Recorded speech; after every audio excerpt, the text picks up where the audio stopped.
الإخوة الكرام، تكرموا باستماع القصيدة الرائعة الذي نظمها الوالد عبد الواحد حفظه الله ورعاه. لك يا ربنا والشكر لك، عد الكواكب في السماء اللامع، وما تنفس بحارة السمك، العايشون البحر دوما يشرعوا. حمدا به أرجوك عفوا شاملا، تغفر به ذنبي لذلك أطمع. وأقول حي الله رجال الموسطة، 5 ملايين منهم قد دفعوا، فتحوا طريقا للتبرع قاصد للآخرين لعلهم يشجعوا.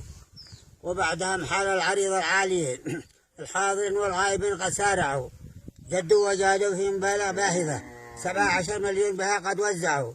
وبني الرضي من ضمن لمحة جملة رفعوا بها العسرة يوم تبرعوا. وأولا أشكر مدير الناحية من قام بالجهد الكبير الشجع، لولاه ما فتحت ضبورة بالطريق، وبجهده فتحت طريق موسع. فزاده الله رفعة وسعادة، ومكنا أمرا بذلك يصدعه.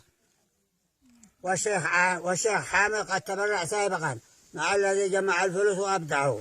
والشيخ أبو بكر العشاري أولا ممن ساء على الطريق وتابعه. كم سخر الله للضبور من رجال، وصادق بشرف إذا قد يوقعوا. شكري الإعلامي عدنان الزبير، هو الذكي وهو الفصيح